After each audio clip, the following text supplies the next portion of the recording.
사도신경하심으로 신앙 고백하겠습니다.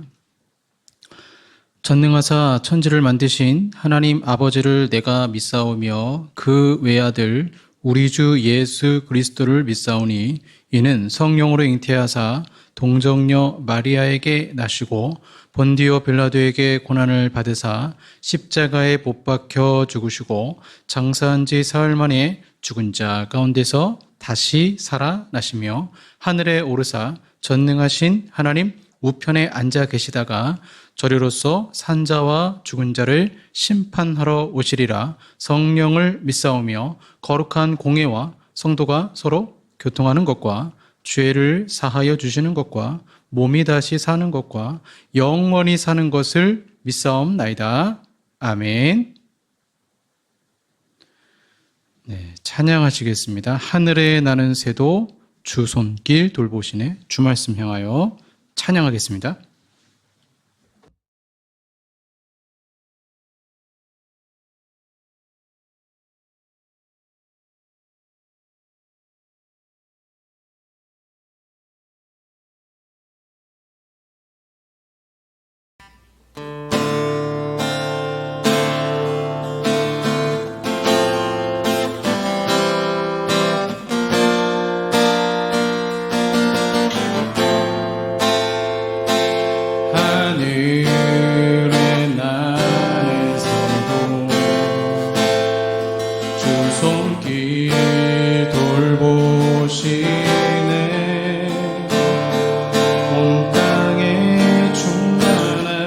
주 사랑으로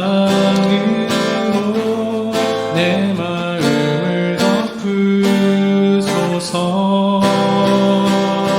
주 나를 부르셨네. 주의 영광 위에 모든 사랑 이끄소서. 주의 영광으로 주 말씀 향하여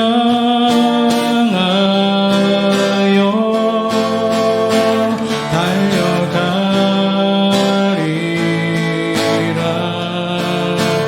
힘도 아닌 능도 아닌 오직 성령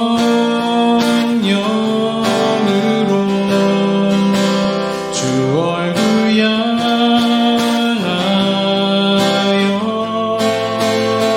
달려가리라.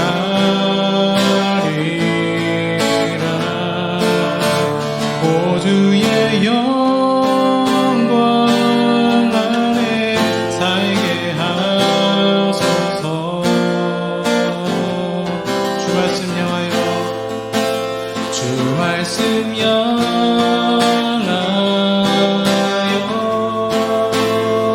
달려가리라.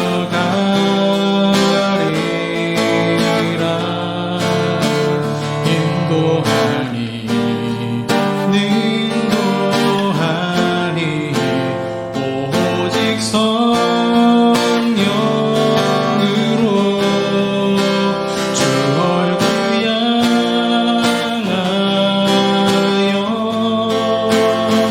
달려가리라.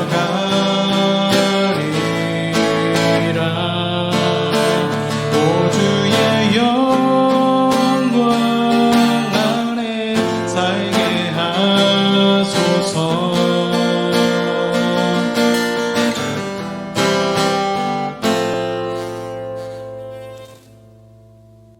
기도하겠습니다.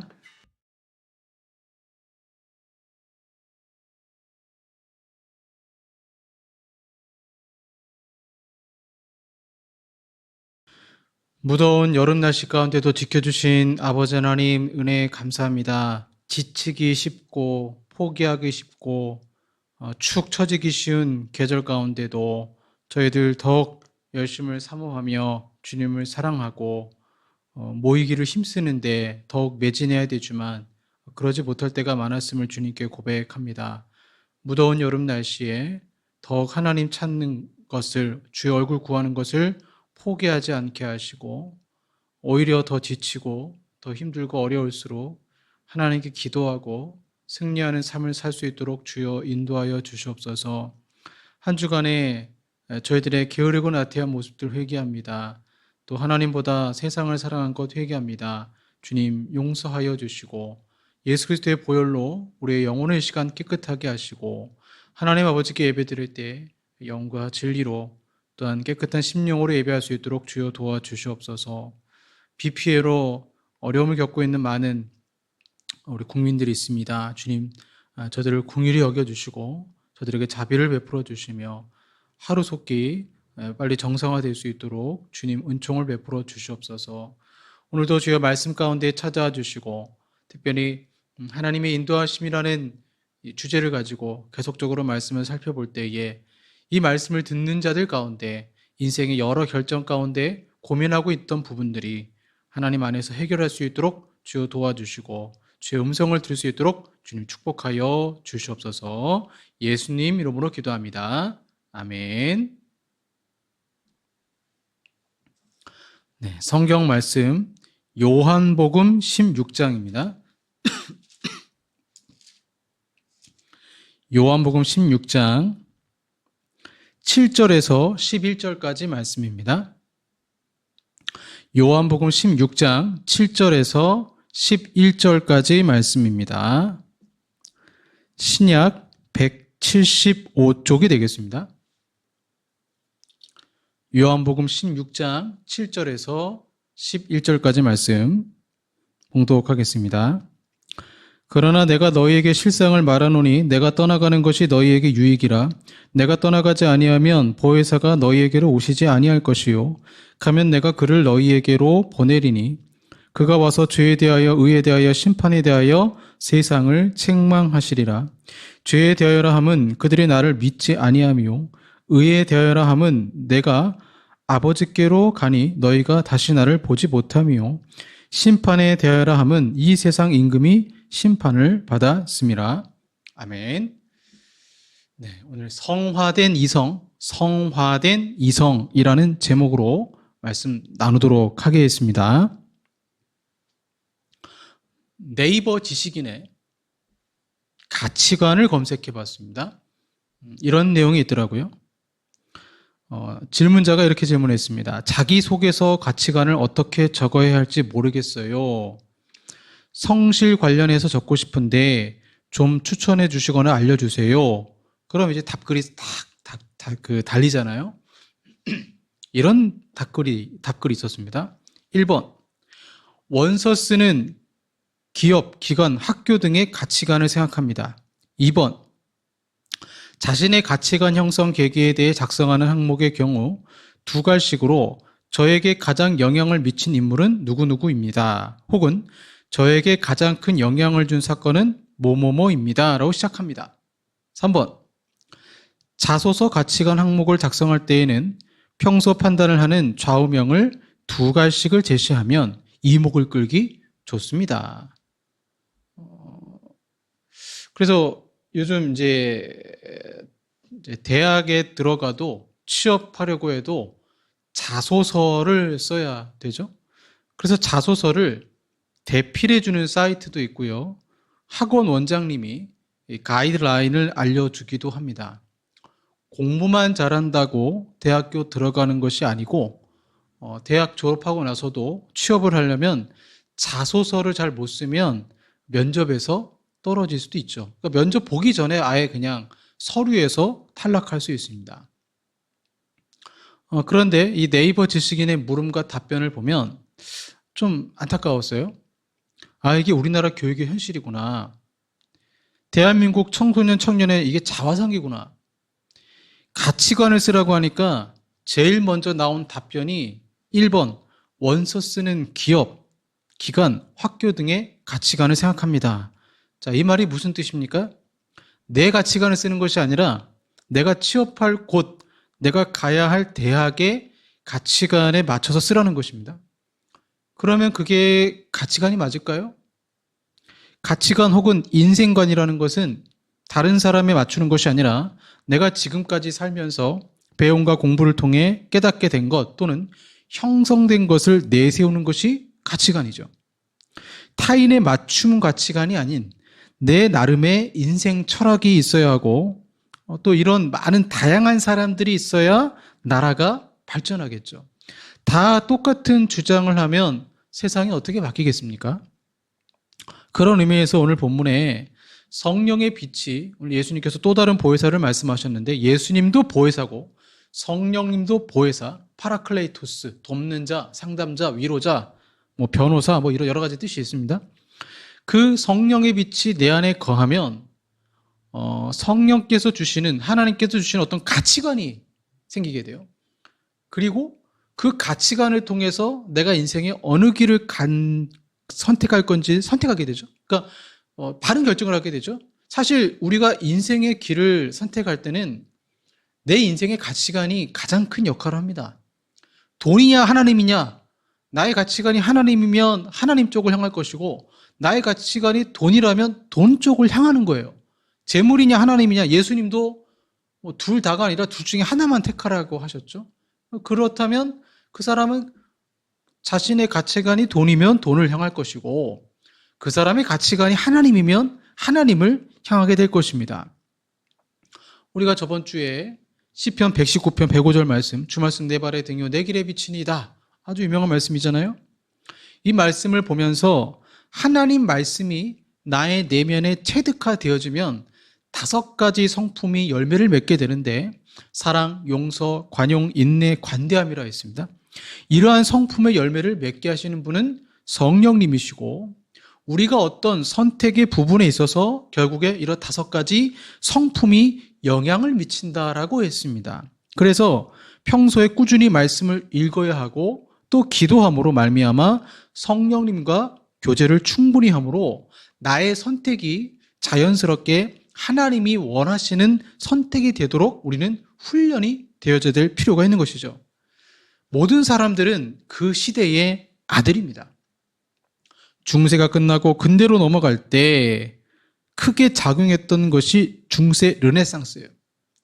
고대 문헌으로 돌아가자는 운동이 일어나고 사람들이 플라톤, 소크라테스, 특별히 그 당시 아리스토텔레스 학문을 원문으로 연구하기 시작했고 그게 이제 이슬람 지역에 있었잖아요. 그렇게 해서 생긴 학문이 인문주의고 이 인문주의의 대표적인 사람이 에라스무스입니다. 그래서 칼빈이 에라스무스의 인문학 많이 영향을 받았죠. 그리고 이제 아리스토텔레스의 어떤 철학도 영향을 받았죠. 그러면서 하나님이 원하시는 어떤 신학 체계, 장로교의 신학을 만들게 되죠. 우리는 지금 2025년을 살고 있습니다. 2025년 이 시대의 문화와 역사와 민족 모든 사회화 과정이 우리 가치관에 영향을 미칩니다. 그래서 우리는 모두 그 시대의 아들이죠. 그런데 우리가 사는 세상은 참으로 부족한 것이 많아요. 우리가 지금 겪었잖아요. 계엄 선포와 대통령 탄핵이라는 엄청난 일들, 그리고 여전히 남아있는 극우의 정치운동을 보면서 건강하지 못한 대한민국을 보게 됩니다. 그럼 묻고 싶은 것입니다. 이 악한 세상, 고칠 것이 많은 세상에서 우리 그리스도인들이 가져야 할 가치관이 무엇인가라는 거죠. 내가 대통령이 되겠어, 꿈이라 부를 수 있죠. 나는 대통령이 되어서 어떤 구체적인 일들을 하겠어, 사회를 개혁하겠어, 이것은 단순한 꿈이 아니라 자신의 인생의 가치관이 들어가 있는 것입니다. 여러분, 기독교는 단순히 하나님께 예배드리는 것에만 멈추지 않습니다. 기독교는 종교가 아니라 생명이죠. 살리는 거예요. 죽었던 어떤 지역을 살리는 거예요. 그래서 이 죽은 사상이 아닌 살아있는 가치관을 전하는 것이 기독교죠. 오늘 본문에 예수님이 십자가를 지시기 전에 아주 중요한 사실을 제자들에게 가르칩니다. 얘들아, 내가 가는 것이 유익이다. 제가 요즘에 헨리 나우엔의 죽음에 관련된 책을 읽고 있는데 사람이 죽고 난 다음에 영향력을 못 끼치는 게 아니고 사람이 죽고 나서 더 큰 영향력을 끼친다. 사람도 그런데 하물며 예수님이 죽으시고 난 다음에 성령님이 오시면 더 큰 영향을 끼치지 않겠느냐, 그런 글귀가 있습니다. 보통 위인이 죽을 때 보세요. 위인이 살아있을 때보다 위인이 자신의 신념에 따라 죽을 때 그의 사상은 엄청난 위력을 발휘합니다. 간디가 살아있을 때보다 그가 그 신념에 따라 죽었을 때 비폭력 무저항 운동이 일어난 것입니다. 나는 꿈이 있습니다. 마틴 루터 킹 목사가 살아있을 때보다 그가 그의 신념을 가지고 죽음에 이르렀을 때 그 후에 그의 꿈에 대한 연설은 계속 회자되는 것입니다. 그럼 여러분, 예수님은 죽으심으로 예수님의 사상에 더 엄청난 위력을 발휘했을까요? 발휘했겠죠. 그런데 위의 위인들과 차이가 있습니다. 그 차이는 바로 성령 하나님이십니다. 하나님은 삼위 하나님이시고 성부, 성자, 성령 세 위, person, 인격을 말하고 세 위는 동등한 하나님이시면서 성경은 분명히 한 분으로 나옵니다. 즉 인간의 이성으로는 삼위일체 하나님을 이해할 수가 없죠. 분명한 것은 성령 하나님이 계시다라는 거죠. 그런데 위인이 죽고 그의 사상이 남는 것도 위력이 어마어마한데 하물며 살아계신 하나님이 예수님이 죽으시고 난 다음에 제자들 안으로 성령님이 들어오시겠다라는 거예요. 즉 내 삶에 성령님이 항상 동행해 주시겠다라는 것입니다. 목자이신 하나님은 그분의 양떼를 인도하겠다고 언약을 맺으시고 양떼가 잘못하여 위험한 길로 들어서면 양떼를 찾아 다시 데려오겠다라고 약속하셨어요. 그래서 요한복음 10장 2절과 4절에 문으로 들어가는 이는 양의 목자라 문지기는 그를 위하여 문을 열고 양은 그의 음성을 듣나니 그가 자기 양의 이름을 각각 불러 인도하여 내느니라. 자기 양을 다 내놓은 후에 앞서가면 양들이 그의 음성을 아는 고로 따라오되. 목자이신 하나님의 음성, 성령님의 음성이죠. 양들은 그 성령의 목자의 음성을 안다라고 말하고 있습니다. 그 목자의 음성을 우리가 어떻게 알아차릴 수가 있느냐라는 거예요. 그 음성은 어떤 내면에서 들리는 조언인가? 아니면 다른 곳에서 오는가? 아니면 우리에게 직접 계시로 초자연적으로 말씀하셔서 알려주시는가? 아니면 다른 사람들을 통해서 말씀하시는가? 아니면 교회를 통해서 말씀하시는가? 다 가능하겠죠. 그러나 성령님이 우리 가운데 가장 많이 활용하시는 방법은 하나님의 말씀을 통해서 우리에게 말씀을 하시는 것입니다. 예수님은 성령님이 우리를 모든 진리 가운데로 인도하시리라고 약속하셨어요. 말씀이라는 레일을 벗어나는 게 아니라 말씀이라는 레일 위에서 우리에게 조언하시겠다는 것입니다. 성령님이 특별히 하시는 역할은 우리를 인도하셔서 우리가 하나님의 뜻을 알고 행하도록 권능을 주시는 것입니다. 따라서 우리가 인도하심에 대해 생각할 때 성령님은 굉장히 중요한 역할을 하시는 거죠. 그래서 인격적으로 그분은 인격적이신 분이기 때문에 성령님과 인격적인 관계를 쌓아둘 필요가 있습니다. 에베소서 4장 29절과 31절에 이런 말씀이 있습니다.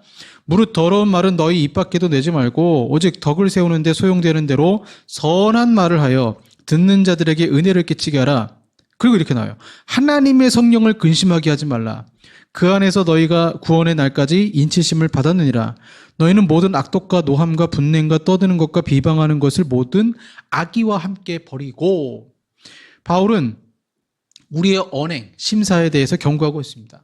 바로 이러한 경고의 명령 사이에 이렇게 말하고 있어요. 성령님을 근심하게 하지 말라라는 명령을 놓습니다. 근심하다라는 것은 이게 누가 누구를 걱정한다는 건 사랑하기 때문에 걱정하는 거죠. 그러니까 성령님을 우리가 사랑하시기 때문에 걱정한다는 거예요. 그 말은 성령님은 단순한 힘과 에너지가 아니고 인격적인 분이라는 것이죠. 성령님이 들려주시는 조언에 민감해야 하고 성경에서 성령님이 지도하시는 대로 따라야 됩니다. 성령님은 거룩하시기 때문에 우리가 정결하지 않으면 근심하십니다. 그 근심하심이 우리 영혼에 영향을 끼칩니다.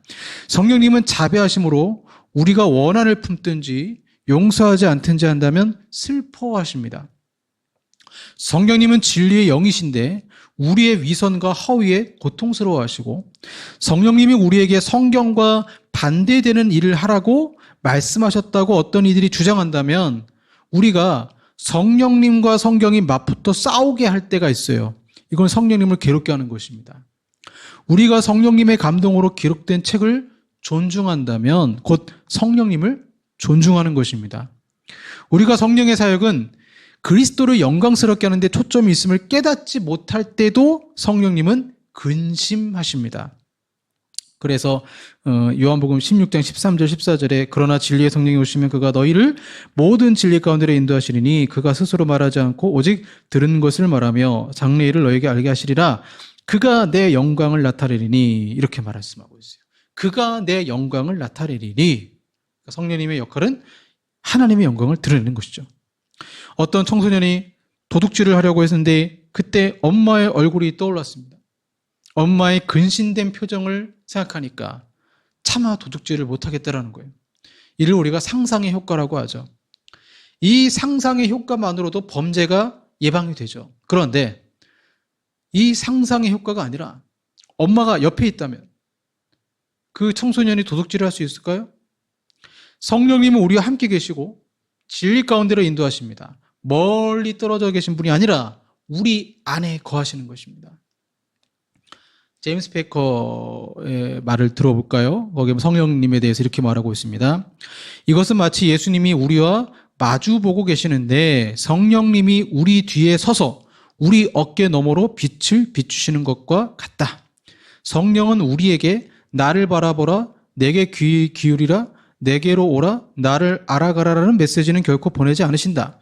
대신 우리에게 언제나 그분을 바라보라, 그분의 영광을 보라, 그분께 귀 기울여 말씀을 들으라, 그분께 가서 생명을 누리라, 그분을 알아가고 그분이 주시는 기쁨과 평안의 선물을 만끽하라 하신다. 말하자면 성령은 중매쟁이이자 천국 혼인의 중개자로 우리와 그리스도가 하나 되어 계속 함께하게 하는 역할을 하신다. 내가 예수님 마주 보는데 깜깜해요. 잘 안 보여요. 그 뒤에서 성령께서 조명이 되셔서 빛을 비춰주신다는 거예요. 뒤돌아보지 말고 앞을 보라는 것입니다. 이게 성령님의 역할이죠. 우리가 그리스도께 영광을 돌릴 때 그것이 성령님을 높이는 것이며, 우리가 그렇게 할 때 성령님은 우리를 변화시키시고 예수를 닮게 하는 것입니다. 성령님은 자신에게 주목하라가 아니고 예수님을 주목하라고 하십니다. 그래서 인도하심이라는 것, 그 결정을 내리는 것 정도가 아니라 하나님을 알아가라는 거예요. 인도하심은, 우리가 하나님이 나를 인도하신다는 것은 본래 관계성을 나타내는 것입니다. 내가 하나님의 뜻을 알고자 한다면 당연히 하나님과의 관계가 발전을 해 나가야 되겠죠. 내가 하나님 뜻을 알고 싶다면 하나님과 먼저 깊은 관계를 맺어야 된다는 것입니다. 그래서 결정을 내리는 과정에서 하나님의 도우심을 구하는 문제에 관해서라면 우리가 평소에 성령님과 건강한 관계를 쌓아가는 중인지 확인해야 되는 것이죠. 이것은 내 자신이 알고 있는 죄를 전부 고백하는 것이고, 습관적인 죄를 주님께 고백하고 회개하는 것입니다. 그리고 이젠 내가 주님께 순종하겠습니다, 마음을 먹는 것이죠.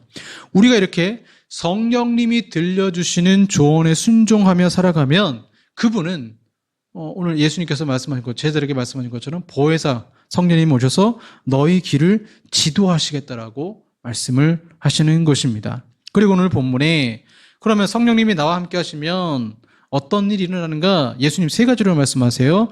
죄에 대하여, 의에 대하여, 심판에 대하여 세상을 책망하신다 말씀하고 있습니다. 세상을 책망할 수 있는 능력을 사람에게 주신다라는 거예요. 내 본성 자체는 세상을 책망할 수 없어요. 그런데 성령님이 내 안에 거하시면 세상을 책망할 수 있는 능력을 주신다라는 거예요. 죄에 대하여라 함은 예수님이 죄가 없으심에도 십자가에서 죽으셨음을 입증하는 것이라고 본문에 나오고 있고, 세상을 책망할수록 예수님이 의로우신 분임을 드러내는 것이고, 그래서 실제로 예수님의 제자들은 사도가 되어 설교할 때 죄에 대해서 책망해요. 그 죄에 대한 책망에 사람들이 설교를 듣고 찔림받고 회개하게 됩니다. 그래서 사도행전에 보시면 우리가 어찌할까 한탄하며 회개하는 것입니다. 이것이 성령의 사역입니다. 예수님의 무죄함을 드러내고 세상은 죄가 있다는 것을 밝히 드러내는 사역을 하십니다. 그래서 저는 이 세상에 나라는 자아도 포함된다고 생각해요. 성령님은 세상을 책망하시면서 또한 여전히 죄를 사랑하는 우리를 책망하십니다. 그리고 그러한 습관적인 죄에서 벗어나라고 말씀하세요. 의에 대하여라 하는 것은 세상에 부정의한 것, 공평하지 못한 것, 불합리한 것을 드러내세요. 그러니까 현재 우리 대한민국의 부정분패, 이 세상에 잘못된 것을, 부패한 것을 드러내는 예리한 이성의 소유자가 된다는 것입니다. 무엇을 통해서요? 성경을 알게 되고 성경의 정신을 배워서 세상의 부정부패에 맞서는 것입니다. 유대인들이 이교도들보다, 그러니까 하나님을 안 믿는 사람들보다 어떻게 보면 성경에 보면 더 심각한 죄를 지을 때가 있어요. 그것에 대해서 C.S. 루이스가 시편 사색에 이렇게 글을 썼습니다. 유대인들이 이교도들보다 더 심각한 죄를 지은 것은 그들이 하나님으로부터 더 멀리 있었기 때문이 아니라 더 가까이 있었기 때문입니다. 인간의 영혼 속에 초자연이 들어오면 인간의 영혼에는 좋은 쪽과 나쁜 쪽 모두를 향해 새로운 가능성이 활짝 열리기 때문입니다. 경건과 사랑과 겸손을 향해 나아가는 길과 영적 교만과 자기의와 박해의 광기로 나아가는 길이 그것입니다. 그렇죠? 바울이 되기 전에, 바울이 사울이었을 때 하나님과의 영적 그런 초월성 더 깊이 경험하려고 애썼잖아요. 근데 나중에 박해자가 돼요. 교만한 사람이 돼요. 그래서 예수 믿는 사람을 잡아 넣으려고 했죠. 왜? 본인이 하나님을 알고 있다고 생각했기 때문에. 저는 이 부분을 읽고 감탄했는데, 초월자를 만나면 좋은 쪽과 나쁜 쪽 모두를 향해 새로운 가능성이 활짝 열려요. 저는 전한길 씨가 투표 관련해서 음모론을 믿는 것에 참 놀랐어요. 어쩌다가 저런 가치관을 가지게 되었을까? 과연 극우가 되는 것이 성령님의 역사일까? 아니면 본인의 개인의 정치 활동을 위한 밑그림이었는가? 나쁜 쪽이라면 성경 말씀을 자신에게 적용하지 않는 것입니다. 자신은 무조건 옳고 타인은 틀리다는 생각은 예수님 당시 바리새인의 생각이었습니다. 정의가 무엇인지, 성경에서 말하는 공의가 무엇인지 성령님이 그 내면에 해석해 주시지 않으면, 그리고 그러한 주님의 음성에 귀 기울이지 않으면 그리스도인이라 할지라도 극으로 넘어가거나 극좌로 넘어가는 것입니다. 심판에 대하여라는 것은 예수님이 불법 재판에 넘겨져서 죽으셨어요. 그렇기 때문에 이 세상을 오히려 심판할 자격이 있는 것입니다. 단순히 공의만 드리는 것이 아니라 세상을 심판하는 사역을 예수님이 하신다는 거예요. 이는 곧 악한 영을 심판할 자격이 예수님께 있다라는 것입니다. 성령을 받으면 예수의 제자들이 똑같이 이 세상 임금 사탄을 심판하는 자리에 선다는 거예요. 결국 오늘 본문에 죄에 대하여, 의에 대하여, 그 다음에 이 세상 임금에 대해서 심판하는, 또 책망하는 이 사역은 성령님의 전체적인 책망하는 사역이에요. 그러면 이것이 오늘날 저와 여러분에게 어떤 의미가 있겠습니까? 성령님은 보혜사이시고 돕는 자라는 뜻이잖아요. 성령님이 임하시면 우리 인생의 상담자가 되어주시고 인도자가 되세요. 뿐만 아니라 용기를 내야 할 때 용기를 주세요. 성령님은 참으로 따뜻한 분이십니다. 위로해 주시고 같이 탄식하시며 기도를 도우세요. 그런데 이 성령님은 여러분 오늘 본문에 보시면 제자들의 머리를 굉장히 똑똑하게 만들겠다는 거예요. 무식한 베드로가 구약 인용하며 설교하는 것은 성령님이 지혜를 주시기 때문에 가능한 것입니다.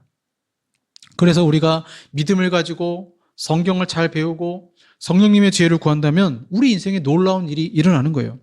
이 세상을 판단하고 책망할 만큼의 지혜롭게 하신다는 거예요. 여러분, 세상을 판단하고 책망하려면 뭘 알아야 책망하지 않겠습니까? 즉, 이 세상을 책망할 수 있는 가치관을 우리에게 심겨주십니다.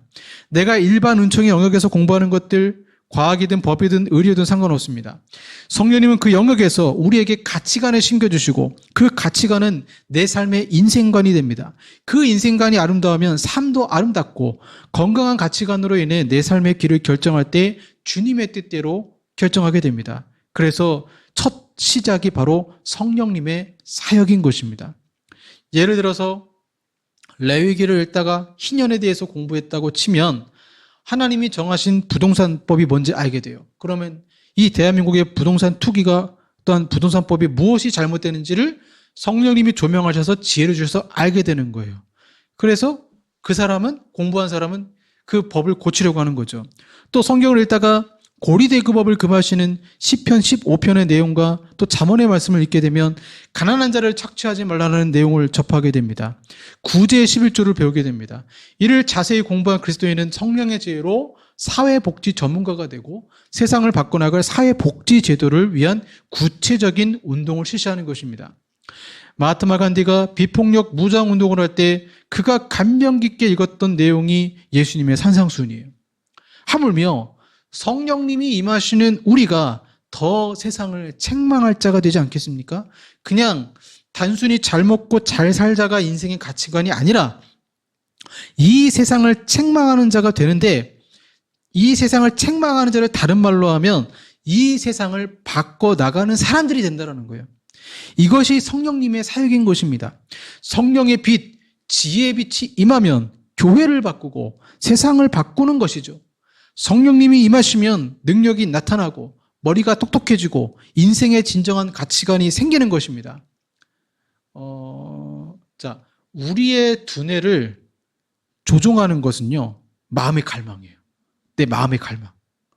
그래서 다이어트를 결심하지만 내 마음의 갈망이 아이스크림을 원한다면 그 사람은 합리적인 사람이 되지 못해요. 왜? 내가 가지고 있는 감정과 쾌락을 쫓아가거든요. 이때 성도는 마음의 은혜를 받게 됩니다. 로마서 12장 1절과 2절에 보면 은혜를 받으면 갈망, 마음이 새로워져요. 그래서 베드로는 우리에게 이 달라진 마음을 사용하라고 말합니다. 그러므로 여러분은 마음을 단단히 먹고 정신을 차려서 예수 그리스도께서 나타나실 때 여러분이 받을 은혜를 끝까지 바라고 있으십시오. 이 마음을 단단히 먹으라는 것은 너희 마음의 허리를 동이라는 구절의 번역입니다. 그래서 이 말이 무슨 뜻이냐면 이 당시에 남자들이 입는 옷이 긴 옷이 많았어요. 긴 겉옷을 입고 일하는 건 쉽지 않아요. 그래서 허리를 동인다는 것은 뭐냐면 내가 나에게 맡겨진 일을 잘할 수 있도록 이 옷을 잘 이렇게 끈으로 매어 가지고 일을 하라는 것입니다. 그걸 마음이 단단히 먹으라라고 말씀하고 있습니다. 그러니 갈망이 앞설 것인가, 성경 말씀을 통해서 내 마음을 단단히 하고 나아갈 것인가, 이 중간에 있을 때 성령님께서 우리에게는 이 후자를 응원하시고 우리는 그것에 순종해야 될 필요가 있는 것입니다. 존 스토터는, 그러니까 오늘 설교 제목이 그거잖아요. 그러니까 성화된 이성인데 내가 어떤 길을 선택할 때라고 할 때는 우리는 그냥 하나님 나에게 말씀해 주세요. 근데 갈게요. 그렇게 생각할 때가 많은데 그게 아니라 보혜사 성령님이 내 안에서 오셔서 나에게 가치관을 만든다고요. 내 인생에 내 이성의 가치관을 만들어서 그 가치관대로 성경의 원리에 따라 삶을 살기를 원하세요. 그거에 대해서 존 스토터가 에베소 1장 17, 19절에 이렇게 썼습니다. 신적 조명과 인간의 생각은 서로 떼려야 뗄 수 없습니다. 진리의 성령이 함께하지 않으시면 우리의 생각은 무엇이든 보람이 전혀 없지만 성령이 우리 눈을 밝히셔서 지성을 이용하는 수고를 덜어주고자 하시는 것은 아닙니다. 그러니까 우리는 그냥 맹목적으로 하나님 말씀하시면 따라갈게요. 그게 아니라 하나님은 하나님 말씀 가지고 네가 생각 좀 해봐라. 이렇게 말씀하신다는 거예요. 하나님이 그리스도 안에서 하신 일을 우리가 가만히 생각하는 바로 그때 성령께서 우리 눈을 여셔서 그 일의 의미를 이해하게 하실 것입니다. 흔히 신앙과 이성은 양립할 수 없다고도 생각합니다. 그렇지 않습니다. 성경에서는 우리가 둘 중 하나를 선택해야 하는 듯이 신앙과 이성이 대립하는 일이 결코 없습니다. 신앙이 이성을 초월하긴 하지만 이성을 기초로 합니다. 지식은 신앙이 타고 더 높이 올라가는 사다리이고 신앙이 밟고서 더 멀리 도약하는 스프링보드입니다. 이렇게 말하고 있습니다. 성령님은 우리의 사고력을 향상시키셔서 우리가 성경 원칙의 의미를 완전히 이해하여 자신의 상황에 적용할 수 있게 하시기 마련이라는 거예요. 그 사역을 성령님이 하신다는 거예요. 그래서 성령님이 우리의 이성을 성화시키는 것입니다. 하나님의 뜻을 알고자 원한다면 우리의 이성이 성화된 이성이 되어야 됩니다. 성령님이 내 마음을 만져주시고 내 이성을 만져주셔서 관성이라고 하나요? 욕망에 따라가던 인생이 이제는 주님의 은혜로 하나님을 향한 관성으로 바뀌는 것입니다. 그러니 세상을 책망하고 의에 대해서 말하고 심판에 대해서 말하게 되는 것입니다. 혼자 가는 인생이 아니라 나와 함께 하시는 성령 하나님, 그분이 계시기에 우리는 오늘 하루도 용기를 내며 살아가는 것입니다. 성령의 빛을 거부하지 마시고 하나님의 은혜를 맛보시길 바랍니다. 그럴 때 우리의 가치관이 바뀔 것입니다. 기도하겠습니다. 사랑의 아버지 하나님 감사합니다. 우리의 이성을 하나님의 뜻 가운데 변화시키시고 또 가르치시고 인도하셔서 우리가 어떤 인생의 길을 선택할 때 주님이 기뻐하시는 길을 선택할 수 있게끔 지도하심을 주여 믿습니다. 나 혼자 결정하고 결단하는 것이 아니라 주님과 의논하고 기도하면서 결정할 수 있는 지혜를 허락하여 주시옵소서. 갈등 가운데 있는 많은 우리 성도들 바른 길을 선택할 수 있도록 주여 도와 주시옵소서. 예수님 이름으로 기도합니다. 아멘. 저희 교회 수련을 앞두고 있는데요. 8월 17일, 18일 수련회인데 그때 성령께서 충만하게 부어주시고 저희 교회 성도님들이 아니라 할지라도 어떤 분이든 다 참석할 수 있습니다. 혹시 관심 있는 분은 저에게 꼭 알려주시길 바랍니다. 우리 비준비하시니 찬양하겠습니다.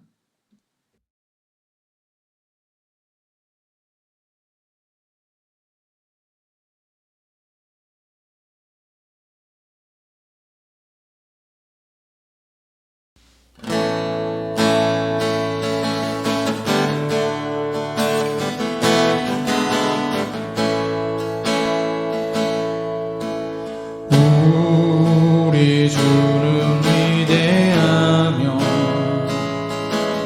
능력이 많으시도다. 그의 뒤에 무궁하며 인자는 영원하도다. 그가 구름으로 하늘을 덮으시며 땅을 위하여 비 준비하시니 예루살렘아 여호와를 찬송할지어다. 내 하나님을 감사함으로 그 앞에 나가며 주 임재 앞에 경배해. 상한 자들 고치시며 상처를 싸매시도다.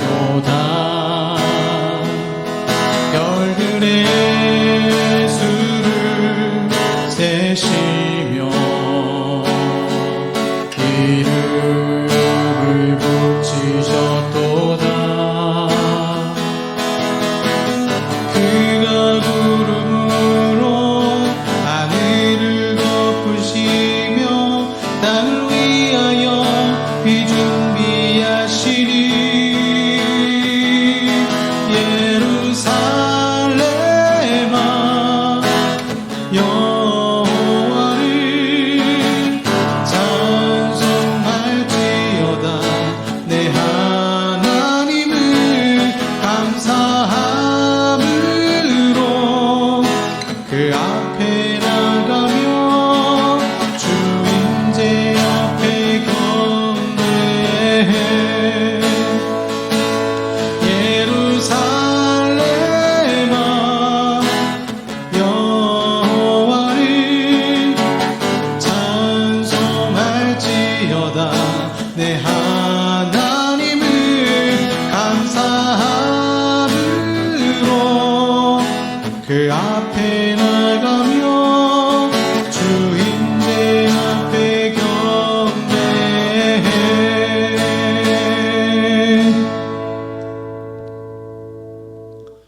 기도하겠습니다.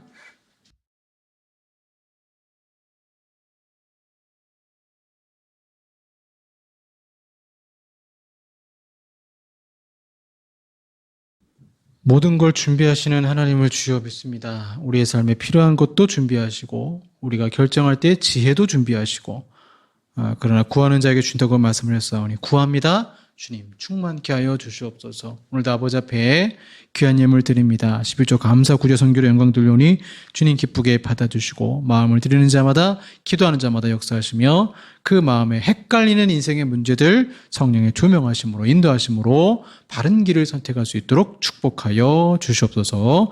예수님 이름으로 기도합니다. 아멘.